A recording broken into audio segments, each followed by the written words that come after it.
ಮುಖದಲ್ಲಿ open force, pimple marks ಮತ್ತು pigmentation ಯಾರಿಗೆಲ್ಲ ಇದೆ ಈ ಸ್ಕಿನ್ ಕೇರ್ ಫಾಲೋ ಮಾಡಿ.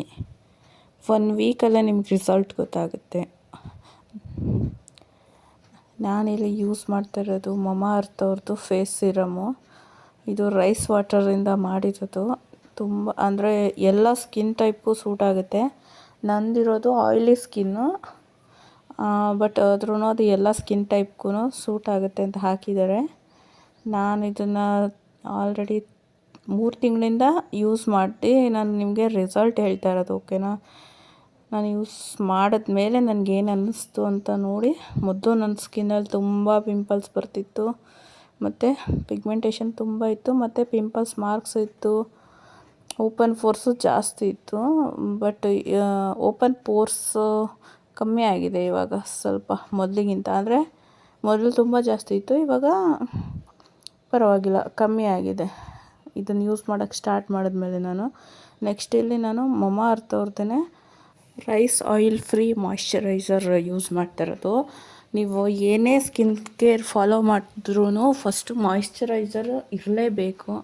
ನೀವು ಅದನ್ನು ಸ್ಕಿಪ್ ಮಾಡ್ತು ಅಂದರೆ ಮತ್ತೆ ನಿಮ್ಮ ಸ್ಕಿನ್ನು ನೀಟಾಗಿ ಆಗೋದಕ್ಕೆ ಚಾನ್ಸೇ ಇಲ್ಲ, ಆಯಿತಾ.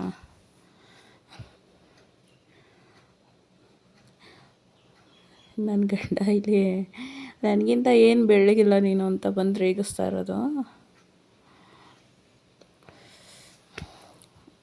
ಹುಡುಗರ ಸ್ಕಿನ್ ಹೆಂಗಿದ್ರು ಚೆನ್ನಾಗಿರುತ್ತೆ, ಬಟ್ ಹುಡುಗಿರಿಗೆ ಹಂಗಿಲ್ವಲ್ಲ.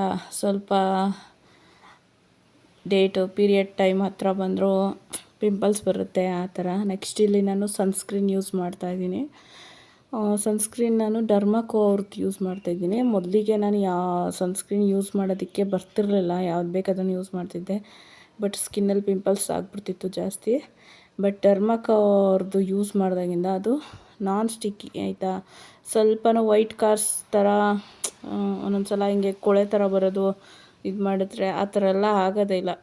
ಅಬ್ಸರ್ವ್ ಆಗಿಬಿಡುತ್ತೆ ನೀಟಾಗಿ ನಾವು ಅಪ್ಲೈ ಮಾಡ್ತಿದ್ದಂಗೆ. ನಾನು ಯಾವುದೇ ಕ್ರೀಮ್ ಹಚ್ಚಿದ್ರೂ ಫಸ್ಟ್ ಕೈಗೆ ಹಾಕ್ಕೊಂಡು ಅದ್ರ ಹ್ಯಾಂಡ್ ಫುಲ್ ಮಾಡಿಕೊಂಡೇ ಹಾಕ್ತೀನಿ, ಯಾಕಂದರೆ ಫುಲ್ ಫೇಸ್ಗೆಲ್ಲ ನೀಟಾಗಿ ಅಪ್ಲೈ ಆಗುತ್ತೆ. ಅದಕ್ಕೋಸ್ಕರ ಈ ಬೇಸಿಗೆಗಂತೂ ನೀವು ಸನ್ಸ್ಕ್ರೀನ್ ಯಾವುದೇ ತೊಗೊಳ್ಳಿ ನಿಮ್ಮ ಸ್ಕಿನ್ನಿಗೆ ಸೂಟ್ ಆಗೋ ಥರ SPF 50 ಪ್ಲಸ್ ಇರೋದನ್ನೇ ತೊಗೊಳ್ಳಿ, ಓಕೆನಾ. ಇಲ್ಲಾಂದರೆ ನೀವು ಬಿಸಿಲಿಗೆ ಹೋಯ್ತು ಅಂದರೆ ಮತ್ತೆ ನಿಮ್ಮದು ಸ್ಕಿನ್ನೆಲ್ಲ ಇದು ಜಾಸ್ತಿ ಆಗಿಬಿಡುತ್ತೆ, ಸನ್ ಟ್ಯಾನ್ ಜಾಸ್ತಿ ಆಗಿಬಿಡುತ್ತೆ, ಆಯಿತಾ. ನಾನಿಲ್ಲಿ ಬಾಡಿಗೂ ಕೂಡ ಬಾಡಿ ಸನ್ಸ್ಕ್ರೀನು ತೊಗೊಂಡಿದ್ದೀನಿ, ಯಾಕಂದರೆ ಮುಖ ಮಾತ್ರ ನೋಡೋದಲ್ಲ, ಕೈ ಕಾಲಿಗೂ ಕೂಡ ಹಾಕಬೇಕಲ್ವ. ಕೈ ಕಾಲು ನೆಕ್ಕು ಎಲ್ಲೂ ಬಿಡ್ದಂಗೆ ಹಾಕಬೇಕು. ಸೊ ಯಾರ್ಯಾರಿಗೆ ಪಿಂಪಲ್ಸ್ ಮಾರ್ಕ್ಸ್ ಇದೆ, ಪಿಗ್ಮೆಂಟೇಷನ್ ಇದೆ, ಓಪನ್ ಪೋರ್ಸ್ ಇದೆ, ಪ್ರತಿಯೊಬ್ಬರು ಈಗ ನಾನು ಏನೇನು ತೋರಿಸ್ದೆ ಅದನ್ನು ಯೂಸ್ ಮಾಡಿ. ನಿಮಗೆ 1 ವಾರದಲ್ಲೇ, ನಿಮಗೆ 1 ವಾರ 15 ದಿನದಲ್ಲೇ ನಿಮ್ಗೆ ರಿಸಲ್ಟ್ ಸಿಗುತ್ತೆ. ಬಟ್ ನೀವು 1 ದಿನ ಹಾಕಿದ್ರಿ, 2 ದಿನ ಹಾಕಿದ್ರಿ, ನನಗೇನೋ ಚೇಂಜಸ್ ಆಗಿಲ್ಲ, ಮತ್ತೇನೋ ಒಂದೊಂದು ಪಿಂಪಲ್ಸ್ ಬಂತು ಅಂತ ಬಿಡಬಾರ್ದು, ಆಯಿತಾ. ಕಂಟಿನ್ಯೂಸ್ ಆಗಿ ನೀವು ಒಂದು ಸ್ಕಿನ್ ಚೇಂಜ್ ಆಗಬೇಕಂದ್ರೆ ಇದಕ್ಕೆ 3 ತಿಂಗಳು ಟೈಮ್ ಬೇಕಿರುತ್ತೆ. ಇದು ನಾನು ಲಿಪ್ಗೂ ಕೂಡ ಲಿಪ್ ಬಾಮ್ ಹಾಕ್ತಾಯಿದ್ದೀನಿ. ಅದು ಸನ್ ಪ್ರೊಟೆಕ್ಟ್ ಮಾಡುತ್ತೆ. ನನ್ನ ಲಿಪ್ಪು ಕೂಡ ತುಂಬ ಬ್ಲ್ಯಾಕ್ ಆಗಿತ್ತು, ಅದನ್ನು ಅಪ್ಲೈ ಮಾಡಿದ್ಮೇಲೆ ಈಗ ಸ್ವಲ್ಪ ಚೇಂಜ್ ಆಗಿದೆ. ಸೊ ಮತ್ತು ಮನೇಲಿದ್ದಾಗ ಡೈಲಿ ಕ್ರೀಮ್ ಅಪ್ಲೈ ಮಾಡೋದು ಅವಾಯ್ಡ್ ಮಾಡಿ. ಸನ್ಸ್ಕ್ರೀನ್ ಮನೇಲಿದ್ದರೂ ಕೂಡ ಅಪ್ಲೈ ಮಾಡಿ. ಫೇಸ್ ಕ್ರೀಮ್ ಡೈಲಿ ಹಾಕ್ತಿರಲ್ವ, ಅದು ಮನೇಲಿದ್ದರೆ ಅವಾಯ್ಡ್ ಮಾಡಿ. ಏನು ಇಂಪಾರ್ಟೆಂಟ್ ಇಲ್ಲ ಅಲ್ವಾ, ಸೊ ಅದಕ್ಕೋಸ್ಕರ ಮನೇಲಿದ್ದಾಗ ಅವಾಯ್ಡ್ ಮಾಡಿ. ಸನ್ಸ್ಕ್ರೀನ್ ಮಾತ್ರ ಯಾವುದೇ ಕಾರಣಕ್ಕೂ ಮಿಸ್ ಮಾಡಿಬಿಡಿ. ಈ ಥರ ನೀವು ಫಾಲೋ ಮಾಡಿ, ನಿಮ್ಮ ಸ್ಕಿನ್ ತುಂಬ ಚೆನ್ನಾಗಿರುತ್ತೆ. ರಿಸಲ್ಟು ನೀವು ಯೂಸ್ ಮಾಡಿಬಿಟ್ಟು ರಿಸಲ್ಟ್ ಹೇಗಾಯಿತು ಅಂತ ನಂಗೆ ಹೇಳಿ. Okay, thank you for watching.